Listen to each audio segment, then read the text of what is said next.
इस दुनिया का एक बहुत ही तगड़ा प्रिंसिपल है जिसको हम लोग बोलते हैं सर्वाइवल ऑफ द फिटेस्ट, यानी जो इंसान लड़ पाएगा वही जीतेगा और वही बचेगा। ये प्रिंसिपल है तो करोड़ों साल पुराना, बट आज के दौर में भी ये चीज़ लागू होती है। पहले के दौर में लोग भले ही अपने वेपन से लड़ते थे, हंटिंग करते थे, बट आज के टाइम पे अगर एक बहुत ही एसेंशियल वेपन या मैं एक पावर बोलूँ, उसको मैं बोलूँगा इंग्लिश लैंग्वेज। गाइज मैं ऐसा इसीलिए बोल रहा हूँ क्योंकि इस दुनिया में क्या आज की सिनेरियो में अगर देखा जाए, इंडिया में 10 में से 7 फ्रेशर्स को बस इसीलिए इंटरव्यू वाले रिजेक्ट कर देते हैं क्योंकि वो लोग की इंग्लिश स्पीकिंग स्किल्स थोड़े वीक होते हैं, जिसकी वजह से उन्हें लगता है इनके कम्युनिकेशन स्किल्स बहुत ही वीक हैं। अब मैं आपको एक चीज़ बताता हूँ, when you know how to talk in English, सामने वाले के दिमाग में वो आपकी एक ऐसी इमेज क्रिएट करता है कि आपकी ग्रास्पिंग पावर बहुत अच्छी है and you are a practical learner. That means कि ना ही आप चीज़ों को सीखते हैं बट सीख के आप उन्हें परफॉर्म भी करते हैं। लोग बोलते हैं इंग्लिश आए ना आए कोई फ़र्क नहीं पड़ता, your skills matter. Yes my dear friends, your skills do matter, but English in today's world it's just like a skill, ये एक स्किल की तरह है। अगर आपको इंग्लिश आती है that means you have more possibilities to succeed in your life. Most of the people never try to speak in English because they have the fear of failure. बस इसी वजह से ज़्यादा लोग इंग्लिश नहीं बोल पाते। और मैं आपको एक चीज़ बताता हूँ कि आज की डेट में नेटवर्किंग में इतनी पावर है कि अगर आपके पास एक नेटवर्क है तो आप कहीं भी हैं, आप किसी भी सिचुएशन में हैं, आप ज़रूर अपने लिए कुछ ना कुछ तो कर ही सकते हैं। If you want to have a bigger network, you should have better communication skills, and English gives you the power to communicate with even more people जो सिर्फ आपकी रीजनल लैंग्वेज में बात नहीं करते हैं। तो आप एक मल्टीपल रीजन के लोगों से आप कॉन्वर्जेशन कर सकते हैं only if you know how to speak in English really well. So guys, English में बोलना is just like learning how to swim. आप स्विमिंग पूल के बाहर खड़े होकर किसी और को तैरते हुए सीख नहीं सकते हैं कि तैरना कैसे, उसके लिए आपको खुद स्विमिंग पूल में उतरना पड़ता है। इसी तरीके से if you want to learn how to speak in English, you have to first try it at the same time. So guys, English में बात करना एक बहुत ही सिंपल प्रोसेस है। मैं आपको बता दूं, जब आप सामने वाले की बात को सुनते हैं वो आपके कानों से आपके दिमाग तक जाती है। आपका दिमाग पहले प्रोसेस करता है कि सामने वाले व्यक्ति ने क्या बोला है, फिर आप उसका रिस्पॉन्स अपनी मदर टंग में सोचते हैं, उसके बाद आप उसको इंग्लिश में कन्वर्ट करके फिर अपने मुंह से बोलते हैं। ओके, ये एक पूरा ब्रेन का साइमल्टेनियस प्रोसीजर है। अब क्या होता है, ये जो हमारा साइकिल चला कान, दिमाग और मुंह का, ये साइकिल हम लोग का बहुत रैपिड होता जाता है प्रैक्टिस के थ्रू। ओके, पहले आप यूजुअली अपनी मदर टंग में सोचते हैं। फॉर एग्जांपल, आप पहले हिंदी में सोचते हैं, लेकिन over the period of time you learn how to think in English and it makes your response even more quick. And by quick response I mean आप इंग्लिश को उतना ज़्यादा फास्ट बोल सकते हैं। बट मैं आपको एक चीज़ बोलूँगा कि whenever you try to talk in English, आप हमेशा एक ठहराव के साथ बात करें। सामने वाले को आप बहुत ध्यान से सुने, क्योंकि जब आप सामने वाले को बहुत ध्यान से सुन रहे होंगे, ना ही वो आपको एक बहुत गुड लिसनर बनाता है, बल्कि आपको वो एक सोचने का टाइम भी देता है कि आपको नेक्स्ट क्या बोलना है। इसी में मैं आपको एक ट्रिक बताता हूँ जो मैं कई बार यूज़ करता हूँ, which is called a hook word.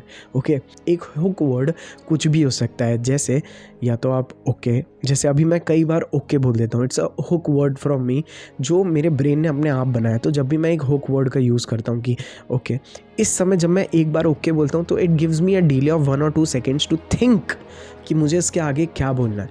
तो गाइज़, आपको ये सब पॉजेज़ लेना सीखना पड़ेगा। The more number of pauses you can take while speaking in English, the more fluently you can speak and you can think. So guys, if you want to learn how to speak more in English, is just by doing more of it. आप जितना ज़्यादा English में बोलेंगे, आप उतने ज़्यादा time to time fluent होते जाएंगे और आप उतना फास्ट और उतनी अच्छी फ्लुएंसी के साथ बोल पाएंगे। Now let me tell you one thing, मैंने कई लोगों को बोला है कि सर आप अपने दोस्तों के साथ अगर इंग्लिश में कॉन्वर्जेशन बनाएंगे ना, तो over the period of time, maybe I tell you in a month, you will actually learn how to be great while speaking in English. But वो लोग बोलते हैं कि सार्थक भाई हमारे दोस्त हमारे ऊपर हंसने लगते हैं तो हम क्या करें। तो guys, go outside and make new friends, talk to new people. मैं आपको एक चीज़ बताता हूँ, when you know how to talk to new people ना, आप हमेशा स्टार्ट कर सकते हैं उनके साथ इंग्लिश में कॉन्वर्जेशन।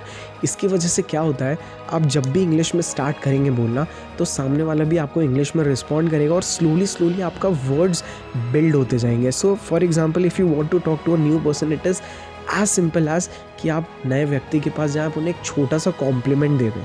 ओके, मैं कॉम्प्लीमेंट इसीलिए बोल रहा हूँ क्योंकि हमारी ह्यूमन टेंडेंसी ऐसी ही होती है कि जैसे ही हमसे कोई नया व्यक्ति आके बात करे, हमें लगता है एकदम से हमारा ब्रेन को सिग्नल पहुँचता है कि डेंजर है। सो गाइस, इसीलिए अगर आप एक कॉम्प्लीमेंट के साथ स्टार्ट करें, so there are very high chances नहीं, देर आर द सामने वाला person is always going to feel कि यार ये अपना ही बंदा है। So guys, you should always start with a compliment. Then आप उनको ईजिली पूछ सकते हैं कि sir what do you do, what is your occupation, are you a student or you work. इसमें वो आपको अपने बारे में बताएंगे। उसी समय आप अपने मन में डेफिनेटली सोच सकते हैं कि अब आपको इसका क्या रिप्लाई देना है। ओके, सो गाइज, इसी तरीके से आप स्लोली कॉन्वर्जेशन बिल्ड करिए। देन आप उनसे पूछिए कि आप रहते कहाँ हैं। So guys, now let me tell you this one thing, I am a complete North Indian, पण मी मराठीमध्ये पण बोलू शकते। मैंने अपने फ्रेंड्स के साथ रह के मराठी सीखी आहे। मी चुकीची पण बोलते मराठी, पण मला येते, मी ट्राय करते, मी I practice with new people how to speak in Marathi. And over the period of time कभी वो लोग बोलते हैं कि राव तुम्ही चुकीची मराठी बोलते, I simply tell them one thing, मला येते मराठी कशा बोलायचं आहे, पण तुमच्यासारखी फ्लुएन्सी नसते। So guys, the same thing goes with English, the more you practice it, slowly over the period of time you learn how to talk in English. And the best part about learning English is when you get to meet new people and talk to them, you can actually try out different styles. आप अलग अलग style में बात कर सकते हैं। अब मैं यहाँ पे आपको एक बहुत इंपॉर्टेंट चीज़ बताता हूँ। there is a very thin line between making a fake accent and making a real accent. Okay, अब मैं आपको बताता हूँ ये चीज़ कैसे होती है। आपको एक बहुत ज़्यादा फेक नहीं करना है, but you have to talk in English with a style. जैसे आप देखिए, you should not talk in English like how I am speaking right now. This is how I would talk in English if I am actually thinking in Hindi and talking in English. But you need to work on your fluency, on your pronunciations and on your everything, and it is really very easy. So I want you to not just talk in English but talk with a style, with a fluency and with a flow. Guys, you know what, if you fake it for some time, you will eventually develop how to talk in English with a style, just like how you can fake your personality and you will eventually develop it. So guys, you need to pretend in front of strangers that you are very fluent in English, and slowly over the period of time आप ये एक fluency develop कर लेंगे, आप एक style develop कर लेंगे। अब मैं आपको और एक दो बहुत छोटी सी चीज़ें बता देता हूँ कि आप एक ऐसा दोस्त बना लें जो आपको एक्चुअली बोलने से पहले इंग्लिश में सोचने का टाइम दे और उसके बाद बोलने का टाइम दे, और आप उसके साथ डेली 10 to 15 मिनट्स एक कंप्लीट इंग्लिश कॉन्वर्जेसन कर सकते हैं, जिससे आपकी रैपिड जो स्पीड है बोलने की वो फास्ट हो जाएगी, आपकी टंग टाइम के साथ फास्ट ट्विस्ट होने लगेगी। सेकेंड, एक ट्रिक तो मैं बहुत ट्रिक भी क्या, ये मेरे को एक्चुअली रियलाइज़ हुआ कि when I was listening to English music, कई सारे गाने मुझे याद होते गए, and sometimes when I actually sing those songs along, तो उसकी वजह से मुझे वो बहुत हेल्पफुल हुआ, क्योंकि मुझे और अच्छे से मेरी टंग ट्विस्ट होने लगी। So guys, you should always keep on try it as much as possible. क्योंकि गाइज देखिए, ऐसा नहीं हो सकता कि आपने सोचा कि मैं कल से इंग्लिश बोलने लगूंगा, आप सुबह उठे और आप इंग्लिश में फराटेदार इंग्लिश बोलने लगे। No, it happens over a period of time, and let me tell you one thing bro, it does not even take a month of continuous practice to learn how to talk properly in it. तो guys, अगर आप 2-3 strangers के सामने भी ऐसे pretend करते हैं कि आप बहुत अच्छी इंग्लिश बोलते हैं, एक स्ट्रेंजर के सामने आप गलत बोल देंगे, 2 के सामने, 3 के सामने, 10 के सामने, बट जब आपका वो 11वां स्ट्रेंजर आएगा ना, जिसके सामने आप प्रिटेंड कर रहे होंगे that you are very good in English, आप देखिएगा 11वें वाले को आप सच में उसके सामने बहुत अच्छी इंग्लिश बोल पाएंगे, और इसी की वजह से आपका कॉन्फिडेंस बहुत ज़्यादा बूस्ट होगा, क्योंकि आपने एक ज़बरदस्त स्किल ऐड किया है। तो गाइज़, मैं आपको ये बोलना चाहता हूँ कि अगर मैं मराठी सीख सकता हूँ, पंजाबी ऑल्सो, मैं पंजाबी भी बोलता भी रह चंगी।